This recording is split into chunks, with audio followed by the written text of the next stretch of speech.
Assalamualaikum warahmatullahi wabarakatuh.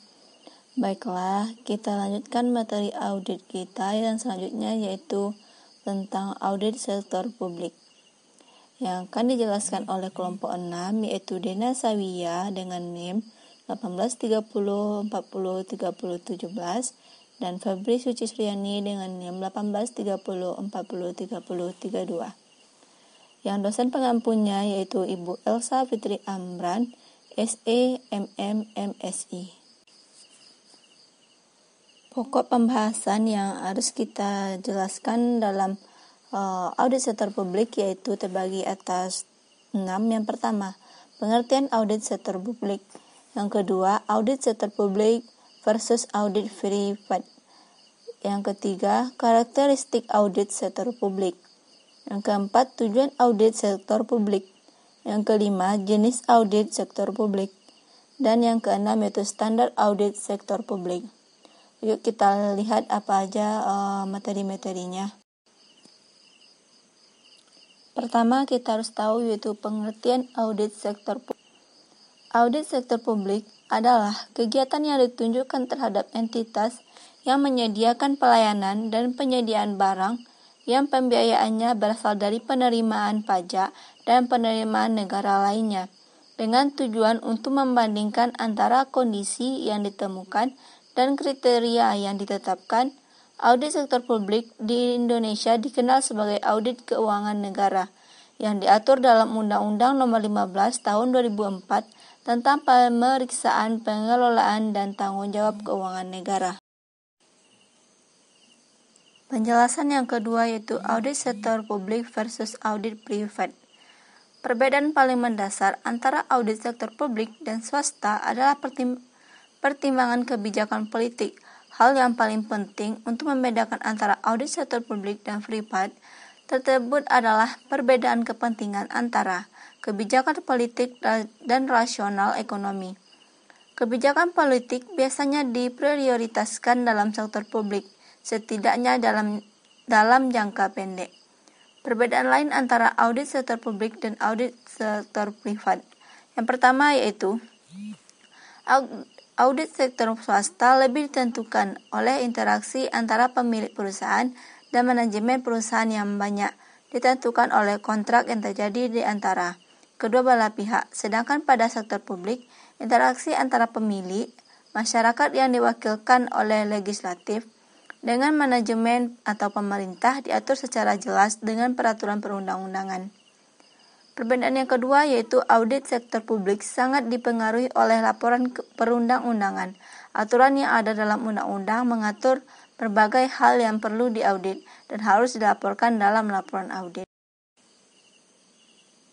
Selanjutnya, perbedaan audit sektor publik dengan audit sektor privat.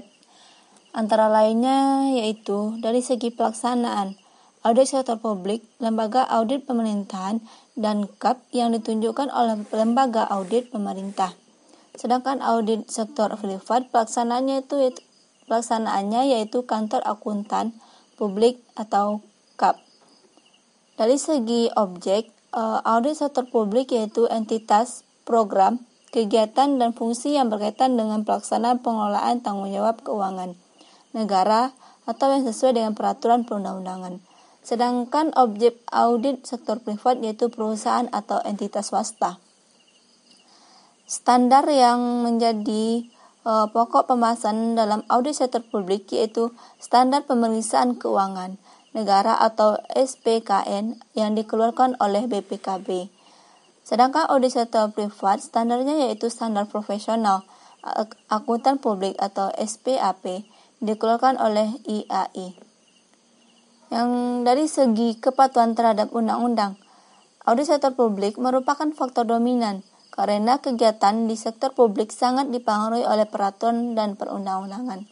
Sedangkan audit sektor privat, kepatuhan terhadap undang-undangan tidak terlalu dominan dalam audit.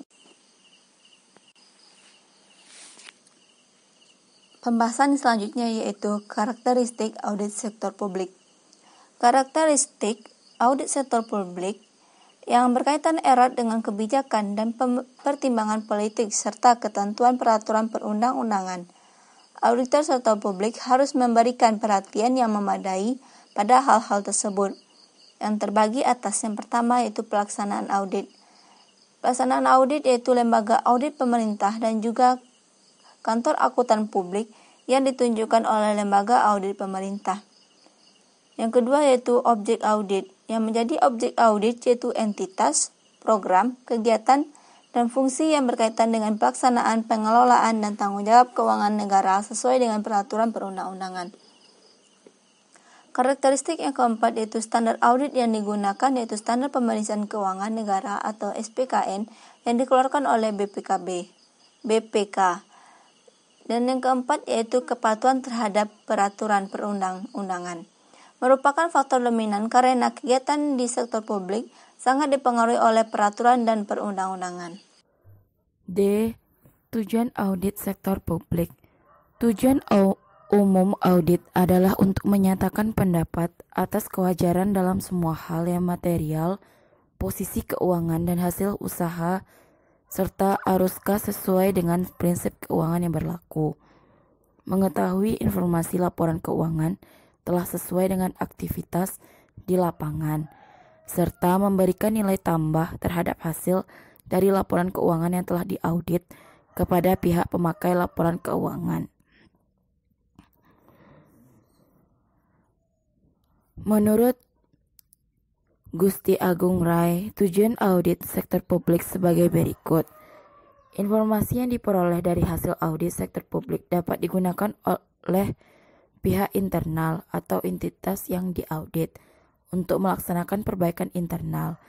Di samping itu, hasil audit juga diperlukan oleh pihak eksternal, baik di luar entitas yang diaudit, untuk mengevaluasi apakah sektor publik mengelola sumber daya publik dan menggunakan kewenangannya secara tepat dan sesuai dengan ketentuan dan peraturan. 2. Program yang dilaksanakan mencapai tujuan dan hasil yang diinginkan. 3. Pelayanan publik diselenggarakan secara efektif, efisien, ekonomis, etis, dan berkeadilan. Tujuan audit sektor publik dipertegas dalam Undang-Undang Nomor 15 Tahun 2004 tentang pemeriksaan pengelolaan dan tanggung jawab keuangan negara. Undang-undang ini menyatakan bahwa pemeriksaan berfungsi untuk mendukung keberhasilan upaya pengelolaan keuangan negara secara tertib dan taat pada peraturan perundang-undangan yang berlaku. E. Jenis-jenis audit sektor publik. Jenis-jenis audit sektor publik yaitu 1. Audit kepatuhan. Audit kepatuhan didesain untuk memastikan bahwa pengendalian internal yang digunakan atau diandalkan oleh auditor dalam praktiknya dapat berjalan dengan baik dan sesuai sistem, prosedur, dan peraturan keuangan yang telah ditetapkan. Sifat dari pengujian ini sangat tergantung pada sifat pengendalian. Secara esensial, pengujian ini meliputi pengecekan implementasi prosedur transaksi sebagai bukti kepatuhan. 2. Audit keuangan. Program publik audit keuangan meliputi audit atas laporan keuangan dan audit atas hal yang berkaitan dengan keuangan. Audit atas laporan keuangan dari entitas yang diaudit telah menyajikan secara wajar tentang posisi keuangan, hasil operasi atau usaha dan arus kas sesuai dengan prinsip akuntansi yang berlaku umum. Audit atas laporan keuangan yang disusun berdasarkan standar audit yang dikeluarkan Ikatan Akuntan Indonesia atau IAI. 3. Audit kinerja sektor publik. Audit kinerja adalah pemeriksaan secara objektif dan sistematis terhadap berbagai macam bukti untuk dapat melakukan penilaian secara independen atas kinerja entitas atau program atau kegiatan pemerintah yang diaudit. Dengan audit kinerja, peningkatan tingkat akuntabilitas pemerintah dalam proses pengambilan keputusan oleh pihak yang bertanggung jawab akan mendorong pengawasan dan kemudian tindakan koreksi. 4. Audit investigasi. Audit investigasi adalah kegiatan pemeriksaan dengan lingkup tertentu periodenya. Tidak dibatasi, lebih spesifik pada area-area pertanggungjawaban yang diduga mengandung inefisiensi atau indikasi penyalahgunaan wewenang dengan hasil audit berupa rekomendasi untuk ditindaklanjuti, tergantung pada derajat penyimpangan wewenang yang dilakukan. Ditinjau dari perspektif audit sektor publik sesuai dengan perkembangan dan tuntutan kebutuhannya, serta sifat, tujuan, dan ruang lingkupnya, dapat diklasifikasikan ke dalam 3 jenis, yaitu 1. Audit keuangan. Secara tradisional adalah pemeriksaan keuangan dan ketaatan terhadap peraturan perundang-undangan yang berlaku, atau compliance test. 2. Audit kinerja diartikan sebagai sebuah pengujian secara sistematis, terorganisasi, dan objektif atas suatu entitas untuk menilai pemanfaatan sumber daya dalam memberikan pelayanan publik secara efisien dan efektif dalam memenuhi harapan stakeholder dan memberikan rekomendasi guna peningkatan kinerja. Audit kinerja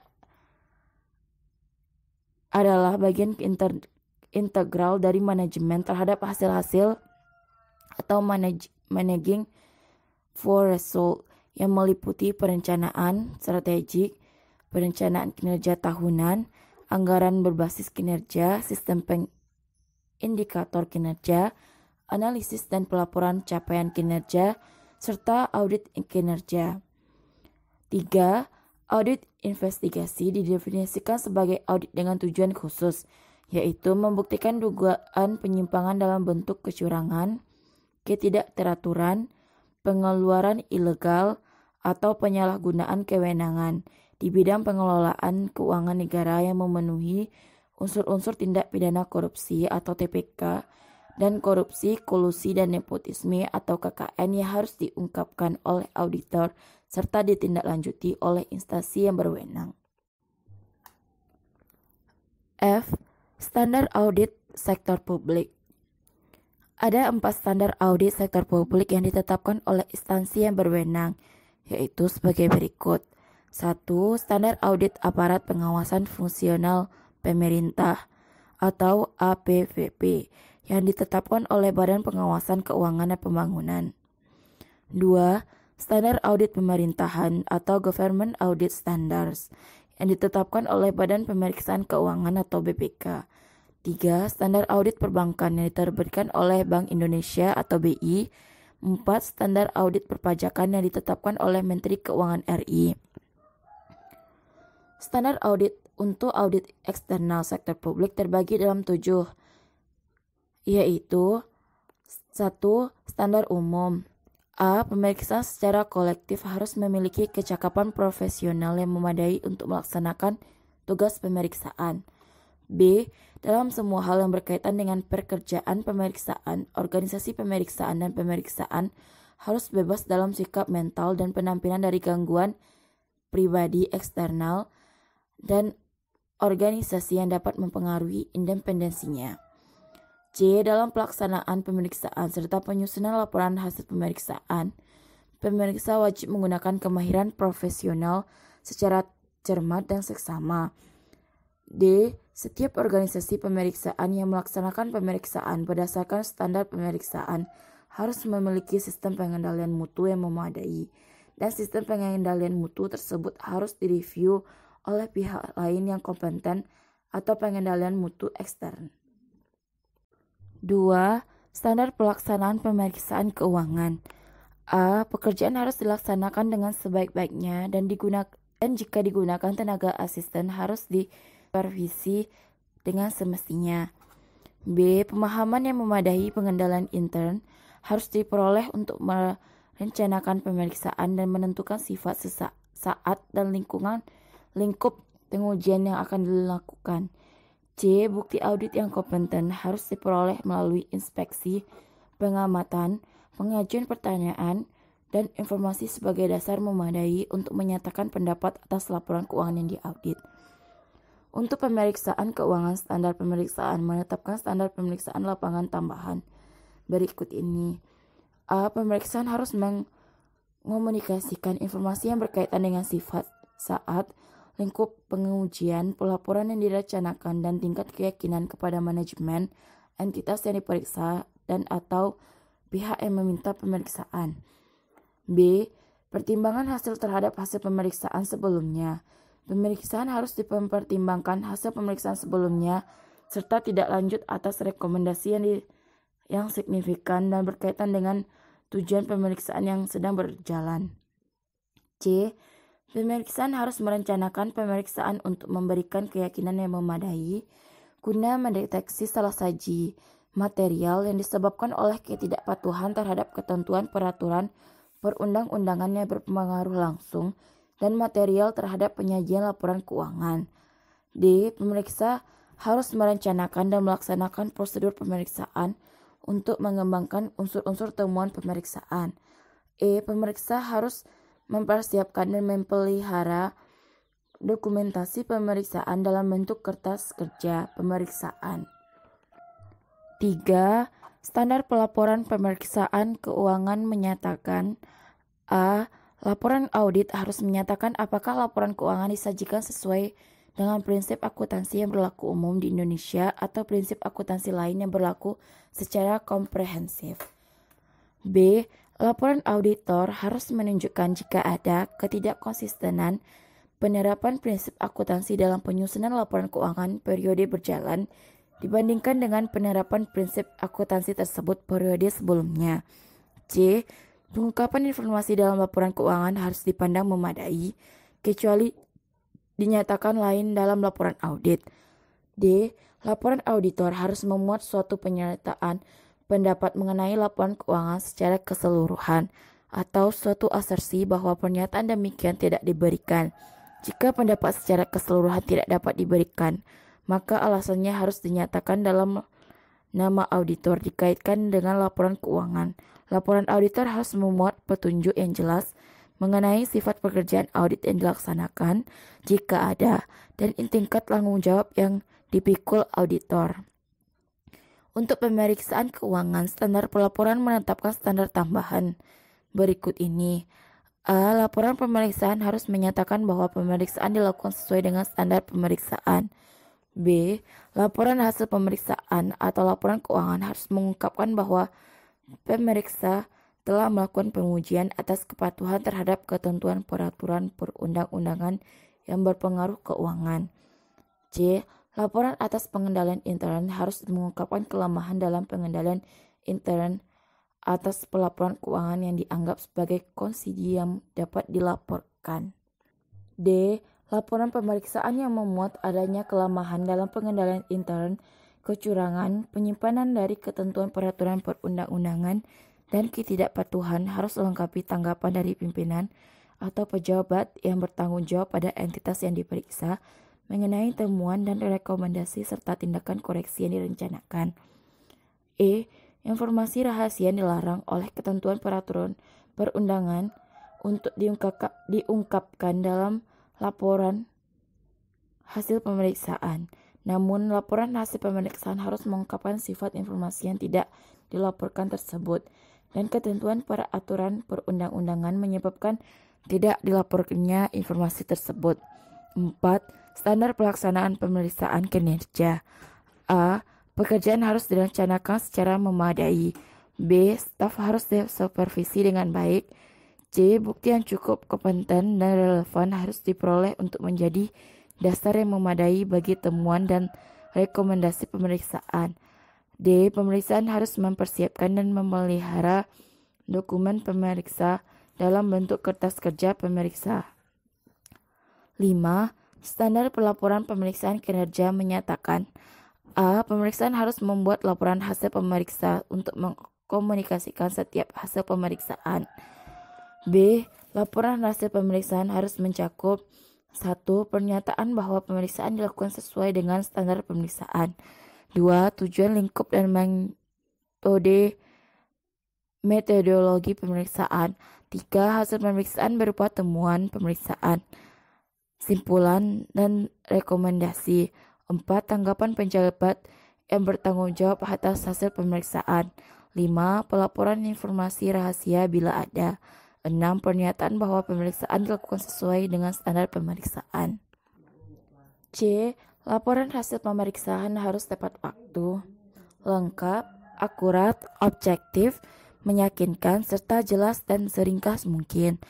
D. Laporan hasil pemeriksaan diserahkan kepada lembaga perwakilan entitas yang diperiksa, pihak yang mempunyai kewenangan untuk mengatur entitas yang diperiksa, pihak yang bertanggung jawab untuk melakukan tindak lanjut hasil pemeriksaan, dan kepada pihak lain yang diberi kewenangan untuk menerima laporan hasil pemeriksaan sesuai dengan ketentuan peraturan perundang-undangan yang berlaku.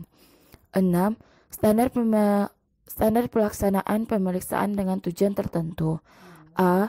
Pengendalian intern yang berkaitan dengan laporan keuangan satu entitas. B. Ketaatan entitas terhadap ketentuan dan peraturan perundang-undangan yang berlaku. C. Penyajian analisis dan pembahasan manajemen atau APM. D. Laporan keuangan prospektif dan informasi keuangan proforma. E. Keandalan ukuran-ukuran kinerja. F. Biaya kontrak. G. Kewajaran proposal kontrak. 7. Standar pelaporan pemeriksaan dengan tujuan tertentu. A. Laporan harus menyebutkan asersi yang dilaporkan dan menyatakan sifat perikatan asersi yang bersangkutan. B. Laporan harus menyatakan simpulan praktisi mengenai apakah asersi disajikan sesuai dengan standar yang telah ditetapkan atau kinerja yang dinyatakan dipakai sebagai alat pengukur. C. Laporan harus menyatakan semua keberatan praktisi yang signifikan tentang perikatan dan penyajian asersi. D. Laporan suatu perikatan untuk mengevaluasi suatu asersi yang disusun berdasarkan kriteria yang disepakati atau berdasarkan suatu perikatan untuk melaksanakan prosedur yang disepakati harus berisi suatu pernyataan tentang keterbatasan pemakaian laporan hanya oleh pihak-pihak yang menyepakati kriteria atau prosedur tersebut. Thank you.